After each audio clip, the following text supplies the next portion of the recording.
Et bonjour et bienvenue sur la chaîne de Nanto le Gobelin Noob. Aujourd'hui on se retrouve pour notre fascicule numéro 68. Alors, avec une petite chose. Avant de débuter ce fascicule, je vous rappelle, je reviens sur le courrier que nous avons reçu pour les abonnés. De toute façon, si vous n'êtes pas abonné, il y a peu de chances que vous soyez encore au numéro 68, mais on ne sait jamais. Donc, pour les abonnés, n'oubliez pas que vous avez reçu ce courrier.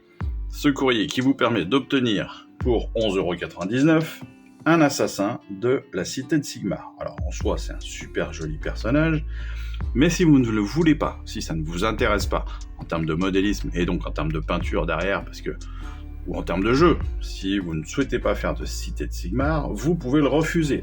N'oubliez pas, vous devez le refuser le plus vite possible, soit par email, soit par téléphone. Dans les deux cas, ça fonctionne. Moi, je vous conseille quand même de le faire par téléphone parce que c'est encore plus rapide. Normalement, la prise en compte est immédiate. La réponse aux emails étant un petit peu longue parfois, il vaut peut-être mieux appeler directement le service client. Voilà, c'est un avis, vous en faites ce que vous voulez. Mais n'oubliez pas de le faire pour ceux qui ne le veulent pas. Pour ceux qui le veulent, évidemment, il viendra automatiquement avec votre prochain colis. Alors, une fois qu'on a dit ça, on passe évidemment à la découverte de notre numéro 68. Et avant, à la découverte de notre personnage du jour, de notre figurine reçue. Oh là là! Vous voyez ce que je disais dans la découverte du colis. Vous voyez comme la grappe est monstrueusement tordue. Je pense que voilà, on a pu avoir quelques... il y a eu quelques petites problématiques dans l'empaquetage et dans le fait que tout était très très serré dans notre carton. Je regarde, j'ai pas l'impression déjà qu'il y ait des pièces abîmées, ce qui est déjà plutôt une bonne chose. Et ça, c'est un peu ce que je redoutais, je l'avoue. Mais apparemment, il n'y a rien, donc c'est plutôt très cool. Ça, c'est déjà pas mal. En tout cas, c'est encore une fois une super belle figurine. Et pourtant, elle date déjà de 10 ans quasiment, parce qu'elle est de 2016. Mais vraiment, elle est top. Elle est top. Regardez, de toute façon, il suffit de la regarder là. On est sur un truc tellement mastoc. Les épaulières là, sont magnifiques en crâne et tout là. Superbe. Superbe. Donc, encore une fois, de quoi s'amuser en termes de modélisme. Donc, on va débuter, bien sûr, la découverte de notre fascicule avec donc ces mâches-fers. Un guerrier des mâches-fers ouvre la voie tandis que les Oruks chargent leurs ennemis terrorisés. Évidemment, les mâches-fers, c'est des gros bastonneurs, c'est des Oruks vachement plus balèzes que les autres. Véritable incarnation de la brutalité, les mâches-fers ont émergé des étendues sauvages de Gur pendant l'âge des mythes, avant de se répandre dans les royaumes mortels en quête de bagarre. Ce sont d'énormes Oruks bardés de muscles, obsédés par le combat. Même pour des Oruks, ils sont incroyablement belliqueux et enclins à la violence. Ils portent une armure grossière que leurs forgerons façonnent à grands coups de poing et manient des armes colossales que leurs bras robustes brandissent avec facilité. Waouh! Et toi, tu te prends pour un dur, viens te battre! Gashbak, le concasseur. Si ça, c'est pas une belle citation.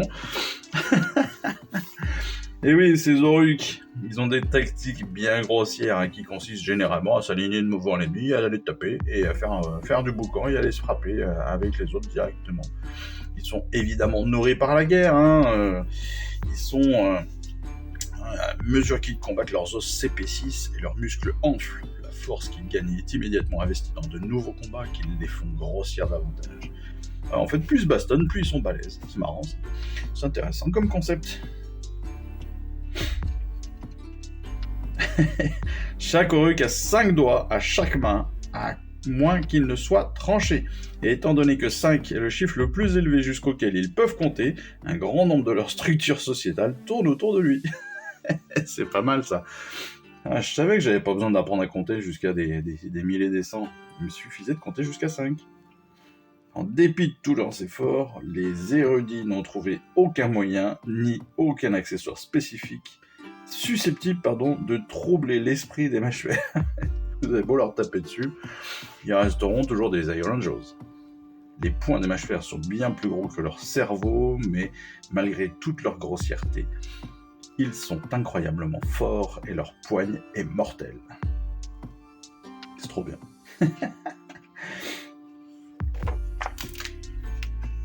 Et c'est vrai que quand on les voit comme ça, entre les muscles et les tatouages, c'est super. Ouais, ça peut être une super idée de faire quelques freehands sur les morceaux de peau, sur les visages, de faire un petit peu de tatouage comme cela, pourquoi pas, ça peut être des idées. Ça peut être des idées de peinture. Évidemment, comme on le fait maintenant à chaque fois, on va pouvoir donner vie à notre méga boss. Qu'est-ce que tu regardes? Tu cherches le méga? Engoncés dans d'énormes armures, donc grossièrement martelés, les méga-boss sont d'immenses silhouettes sur le champ de bataille. Chacun d'entre eux est armé d'un ki-coupe, de boss colossal, et d'un poing fracasse-dents pour mieux écrabouiller ses ennemis, voire ses alliés s'ils se mettent au travers de son chemin. Donc on va pouvoir lui donner quelques motivations, quelques tactiques évidemment, et puis on a encore des exploits à faire si on le souhaite, pour encore plus donner de vie à notre méga boss. On verra l'assemblage, et vous l'avez vu, 2 petites grappes, ça va être rapide, hein, vous le voyez ici aussi. Sur la peinture, on aura notre vidéo spécifique de découverte. Alors, ne l'oubliez pas, je vous le dis dès maintenant, mais je le redirai pendant la vidéo de peinture. Évidemment, ce n'est qu'un schéma de couleur proposé. On nous le propose en jaune, mais ça n'est pas obligatoire, hein, il faut toujours le rappeler. Et puis, bien sûr, on finira la vidéo de la semaine avec cette superbe photo, superbe illustration, là, avec des Stampcast qui ne sont pas tout à fait de la V3, mais bon, ça passons, mais qui sont d'une couleur assez sympa, mine de rien. Ce schéma de couleur, là aussi, il change pas mal. Et vous voyez que les Iron Jaws comme ça en jaune, ça claque aussi pas mal. Pour ceux qui ont eu c'est vrai, j'y ai pas pensé. Pour ceux qui ont eu le premium, c'est vrai qu'on a eu un premier méga boss sur le Mokrucha, et peut-être qu'il serait bon de respecter le schéma de couleur que vous avez choisi à ce moment-là, ou bien de vous adapter, de faire ce que vous voulez. Mais ça, c'est encore une fois une autre chose. Donc on découvrira la charte d'unité de ce boss, et puis notre plan de bataille chasse à la guivre, qui viendra compléter notre vidéo de règles. Pour la suite, eh bien, notre numéro de 69, on l'a vu dans la découverte du colis, c'est la maison en chantier. C'est malheureusement la deuxième maison en chantier, qui est identique à la première. Je revérifierai ça, mais honnêtement, je suis un peu déçu.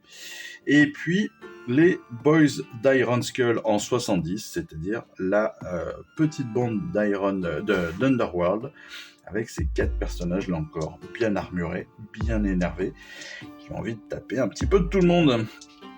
Et ça, c'est plutôt cool. Donc voilà, vidéo du jour superbe, avec une figurine néanmoins superbe.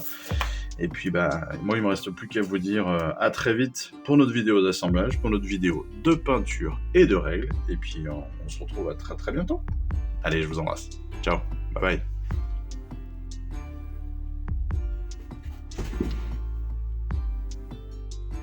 Je vous remercie d'avoir suivi cette vidéo. Si ça vous a plu, eh bien abonnez-vous, lâchez un petit like et un commentaire, et suivez-moi sur Instagram où je poste régulièrement des photos de mes dernières réalisations et dernières peintures.